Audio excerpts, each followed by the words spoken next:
Hello anime family, आप सभी का स्वागत है एनिमे स्पीकर चैनल पे।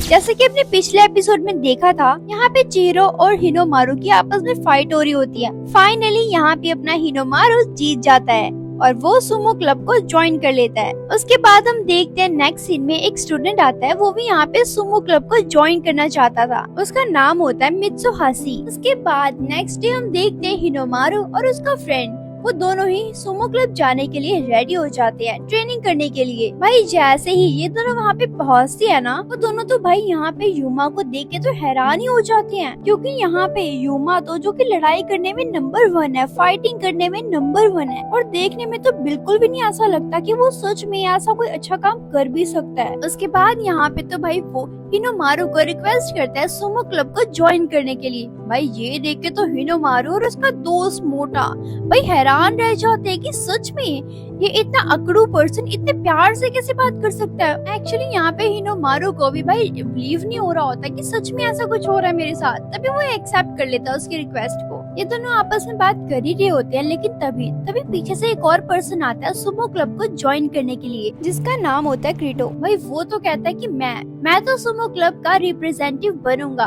उसके बाद यहाँ पे वो सभी को बोलता है कि हम जाएंगे दूसरे सुमो क्लब में, जो कि है इर्जा हाई स्कूल के अंदर। वहाँ पे आप सभी ट्रेनिंग कर सकते हैं। यहाँ पे क्रीटो बताता है कि वो सभी की आइडेंटिटी के बारे में जानता है, और साथ ही में वो सभी को रिवील करता है कि वो यहाँ पे हिनोमारू को पहले से ही जानता है। इन दोनों का पुराना पहले से ही कनेक्शन है। आप सोच रहे होगे ना कि आखिरकार इन दोनों का क्या कनेक्शन हो सकता है, तो चलो मैं बताती हूँ। काफी टाइम पहले ना ये दोनों ही एक डोजो में मतलब प्रैक्टिस वगैरह किया करते थे, तभी से ये दोनों आपस में जानते हैं। तभी हम देखते हैं ट्रेनिंग के दिन यहाँ पे ईजा के रेसलर्स और ओडाची के रेसलर्स आमने सामने खड़े होके एक दूसरे को भाई घूर रहे होते हैं काफी गंदे तरीके से, लाइक बस चले तो वो अभी के अभी मार दे। उनमें से एक तो हिनोमारू को जानता भी है। उसके बाद तो भाई यहाँ पे ईजा के रेसलर्स उमा और जोकी मित्सुहाशी भाई वो तीनों को बहुत ही बुरी तरीके से हराता है सच में। तभी यहाँ पे आ जाता है चिहिरो। भाई वो तो सामने वाले रेसलर को, या फिर हम कह सकते हैं अपने सामने वाले दुश्मन को, भाई वो तो उसे काफी बुरे तरीके से हराता है भाई। उसके बाद तो भाई यहाँ पे सभी नोटिस करते हैं कि यार हिमारू कहाँ गया, डोजो में तो वो दिख ही नहीं रहा कहीं। तभी हम देखते हैं यहाँ पे हिनोमारू को, जो कि एक लड़के के साथ होता है। यहाँ पे वो दोनों के दोनों ही जिम में ट्रेनिंग कर रहे होते हैं। तभी यहाँ पे हिनोमारू की मुलाकात होती है सोसुके कुजो से, जो कि योकोजुना का बेटा होता है।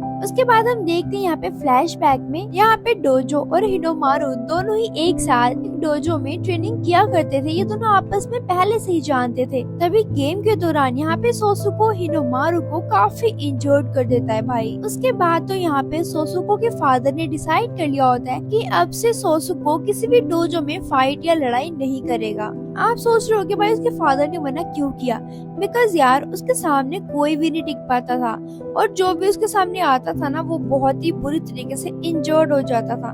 तो उसके फादर चाहते थे कि ऐसा कुछ ना हो, दैट्स व्हाई सिर्फ फाइटिंग करने के लिए ही मना कर देते हैं। उसके बाद हम देखते हैं यहाँ पे प्रेजेंट में यहाँ पे तो भाई हिनोमारू उसे सामने से ऑफर करता है, चलो आ जाओ मेरे साथ फाइट करने के लिए, लेकिन यहाँ पे वो तो मना कर देता है और वो कहता है नहीं, मैं तुमसे फाइट नहीं करूंगा। उसके बाद तो भाई यहाँ पे सोसुको की जगह में सुन आ जाता है हिनोमारू से फाइट करने के लिए। उसके बाद तो भाई इन दोनों की काफी जबरदस्त फाइट होती है भाई, बहुत ही मजा आता है। यहाँ पे सुन तो काफी अच्छा परफॉर्म कर रहा होता है, लेकिन वो हिनोमारू के आगे कहाँ ही जीत सकता था।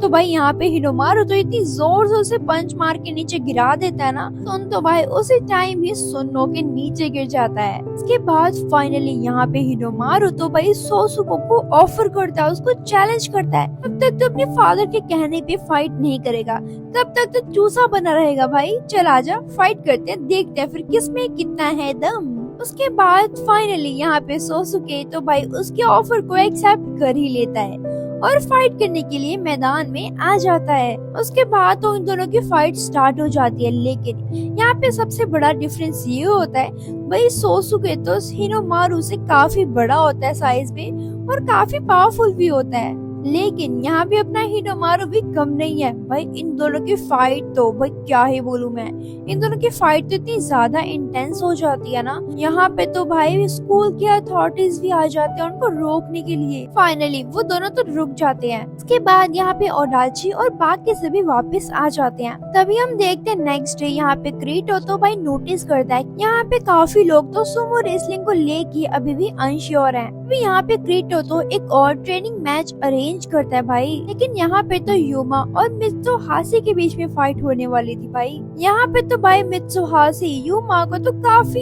इजीली हरा देता है। यहाँ पे तो भाई सभी हैरान रह जाते हैं कि यार युमा कैसे हार सकता है, वो तो भाई डॉन बना फिरता है पूरे स्कूल में, लेकिन ये कैसे हो सकता है, वो हार कैसे सकता है। तभी यहाँ पे क्रीटो युमा को बताता है कि तुम्हें पता है कि तुम बार बार क्यों हार रहे हो, क्योंकि तुम अपना सारा का सारा फोर्स सिर्फ और सिर्फ अपनी अपर बॉडी पे लगा रहे हो, जिसकी वजह से तुम हार रहे हो। तो मैं चाहता हूँ कि तुम अच्छे से ट्रेनिंग करो, अपनी लोअर बॉडी को भी स्ट्रॉन्ग रखो ताकि तुम जीत सको। खैर उसके बाद हम देखते हैं यहाँ पे चिहिरो भाई मित्सुहाशी को चैलेंज करता है, क्योंकि यहाँ पे तो भाई वो सोच रहा था कि क्या पता मैं मित्सुहाशी के अंदर भी कोई वीकनेस ढूंढ सकूं, लेकिन भाई वो तो रॉन्ग हो जाता है, क्योंकि यहाँ पे तो मित्सुहाशी चिहिरो को भाई काफी इजीली हरा देता है। ये देख कर तो भाई सभी के सभी हैरान रह जाते हैं। तभी यहाँ पे क्रीटो उसे बोलते हैं कि यार तुम्हें अपने फूड ट्रांजैक्शन पे ज्यादा ध्यान देना चाहिए। मैंने फाइट के दौरान सब कुछ नोटिस कर लिया कि तुम कैसे फाइट करते हो, तुम्हारे फाइट करते हुए तुम्हारे पैर तो नीचे रहते ही नहीं है भाई, क्या है ये। मैं चाहता हूँ कि तुम अपने आप में इम्प्रूवमेंट लाओ। इसके बाद यहाँ पे अगला मैच मित्सुहाशी और ओजोकी के बीच में होता है। यहाँ पे तो फाइट के दौरान मित्सुहाशी ओजोकी के भाई पैर को पकड़ के उठाता है और उसे नीचे गिरा देता है भाई, वो तो हार जाता है। भी यहाँ पे क्रीटो ओजोकी को बोलते हैं कि तुम्हें भी काफी इम्प्रूवमेंट की जरूरत है। मैंने देखा कि तुम्हारे पैर तो बिल्कुल स्ट्रॉन्ग है, लेकिन तुम्हारी अपर बॉडी वो बहुत ही ज्यादा वीक है। जब मित्सुहाशी ने तुम्हारा पैर पकड़ा, मैंने देखा कि तुम बिल्कुल भी कुछ कर ही नहीं पा रहे थे, जिसकी वजह से तुम हार चुके हो। तो अपने आप में थोड़ी इम्प्रूवमेंट लाओ और अपने आप को बेटर बनाओ। उसके बाद फाइनली यहाँ पे फाइट होने वाली थी क्रीटो और हिनोमारू में। भाई सबसे जबरदस्त फाइट तो यही होती है। वैसे मैं आप सभी को बता दूं कि यहाँ पे क्रीटो फाइट इसलिए कर रहा होता है क्योंकि वो चाहता है कि सभी लोग नोटिस कर पाए कि मेरे अंदर भी कोई कमी है या नहीं। इसके बाद जो इन दोनों के बीच में फाइट होती है भाई, दोनों ही काफी टक्कर के होते हैं। यहाँ पे तो क्रीटो भी हिनोमारू पे भाई काफी भारी पड़ रहा होता है।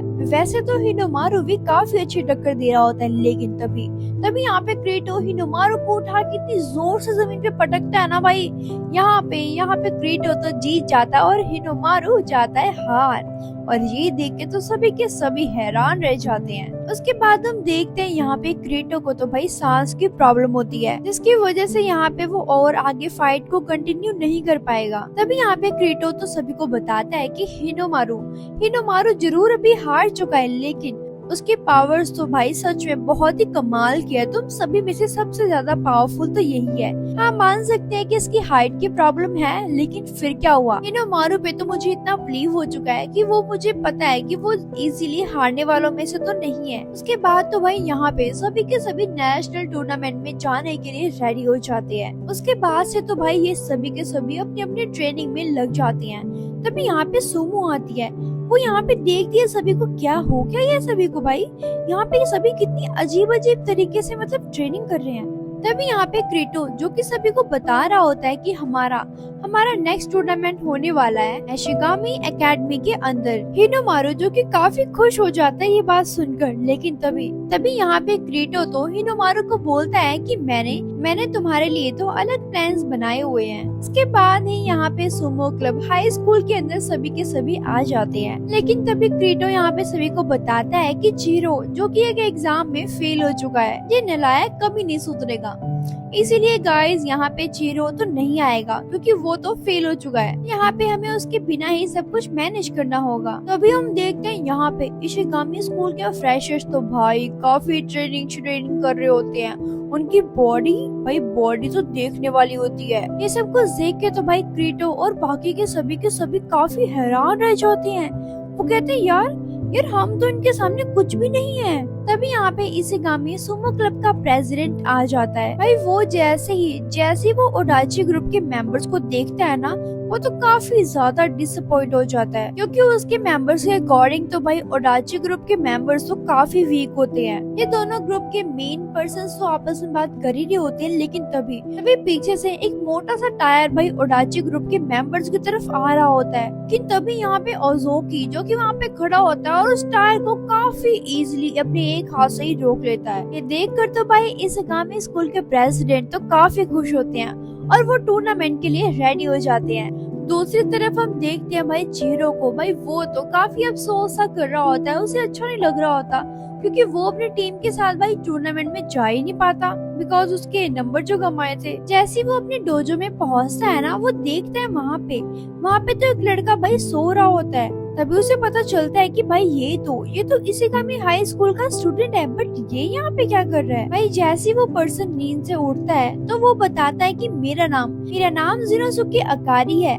मैं तो बस यहाँ पे हिनोमारू को ढूंढने के लिए आया था, लेकिन मैं कब सो गया मुझे तो पता ही नहीं लगा। गाइस ये सेकंड पार्ट यहीं पे खत्म होता है। अगर आपको इसका थर्ड पार्ट चाहिए तो कम से कम मेरी वीडियो में 20 लाइक्स करवा देना और कमेंट करके बताना कि आपको ये एपिसोड कैसा लगा। मेरे चैनल को सब्सक्राइब करना, लाइक करना एंड शेयर करना।